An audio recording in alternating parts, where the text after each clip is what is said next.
حمزة عبد الكريم لعيب ناشئ في الاهلي لفت انتباه الانديه الاوروبيه وبيلقبوه بهالاند المصري عشان يتحرك برشلونه ويقول انا عايز اللعيب ده. مهاجم قوي وسريع وفينش عالمي قدام الجول، ونتمنى انه في يوم من الايام يكون ناجح ويكسر الدنيا في اوروبا وفي برشلونه. بس فيديو النهارده بقى جايين نعرف مين هو حمزة عبد الكريم وليه برشلونه اختاره، وايه اللي ممكن حمزة يقدمه لبرشلونه الرديف في فتره الاعاره معاهم. اعمل لايك وسبسكرايب وهات حاجه تشربها وتعالوا نشوف حكايه حمزة عبد الكريم او هالاند المصري زي ما الصحف الاجنبيه طلعت عليه. في الكره المصريه اختيار المواهب اللي هتلعب للاهلي او الزمالك اغلبنا عارف هي بتمشي ازاي، وعشان كده ده السبب الرئيسي اللي بيخلينا نشوف كل فين وفين الموهبه او موهبه كبيره فعلا. بس من فتره النادي الاهلي ضم واحد اسمه مايكل بروكيتش، واللي دوره في الاهلي هو الاهتمام بقطاع الناشئين، وطبعا شاف الدنيا عامله ازاي عشان كده قرر يغير طريقه او منظومه اكتشاف المواهب. وفعلا بدا بكده وبقى بيدي فرص للعيبه هو شايفهم جامدين وممكن يتطوروا، وبسبب الراجل ده شفنا حمزة عبد الكريم. وهو وقتها كان بيلعب في اكاديميه اسمها ايجل، ولما راح الاهلي فعلا اهتموا بيه. طيب مين بقى حمزة عبد الكريم اصلا؟ حمزة مواليد يناير 2008. حمزة في عيلته هو كان اكتر فرد يلعب للنادي الاهلي في كذا رياضه مختلفه، يعني من الاخر عيله كلها اهلاويه. طب حمزة راح الاهلي امتى بالظبط؟ كان في فتره الكورونا، وقتها كابتن محسن صالح واحد من الاداريين في قطاع الناشئين في النادي الاهلي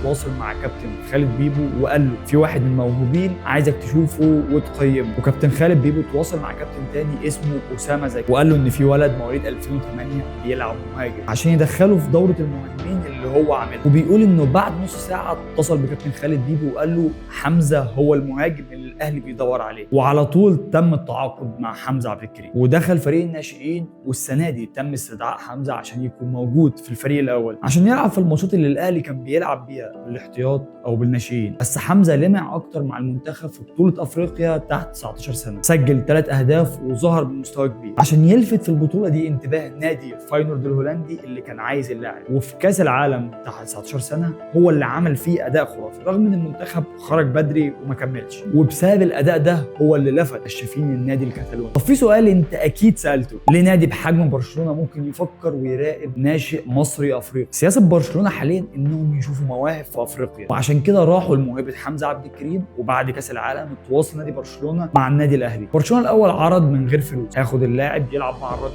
ولو اثبت نفسه هتعاقد معاه، ولو ما تعاقدتش معاه فاللاعب هيكون كسب خبرات كبيره ولعب في نادي برشلونه. بس الاهلي رفض، واكيد وقتها حمزة كان شايف ان حلمه بيضيع، وده اكيد اثر عليه في الملعب لانه بعديها شارك كبديل في كذا ماتش مع الاهلي وقدم اداء مش احسن حاجه، عشان كالعاده الناس يبداوا يقولوا بالونه وفرقعت وكلام من النوع ده عشان برشلونه يرجع تاني للمفاوضات ويقدم عرض لحمزة عبد الكريم ب1.5 مليون يورو ونسبه من اعاده بيع حمزة في المستقبل. وبعد مفاوضات كتير وفي اوقات الصفقه كانت قربت تنهار زي ما صحف اسبانيه طلعت وقالت، بس في الاخر فعلا تم الاتفاق على كل حاجه. بس انا في حاجه مش فاهمها من موقف النادي الاهلي، ليه كل المفاوضات دي مع انك عارف انك هتكسب كتير لو اللاعب راح لبرشلونه على طول؟ فان اسم اكاديميتك هتسمع. ده غير ان اكبر انتقال في النادي الاهلي حصل في تاريخه من الاهلي مباشره لاوروبا كان رمضان صبحي لستوك سيتي. لما اسمك اتحط جنب برشلونه اكيد ده مكسب كبير، غير مكسب كبير للمواهب اللي عندك. ولو الصفقه كانت فشلت كنت هتخسر اللاعب، لانك لما تخسر صفقه زي دي تبقى دمرت حلم لاعب كان ممكن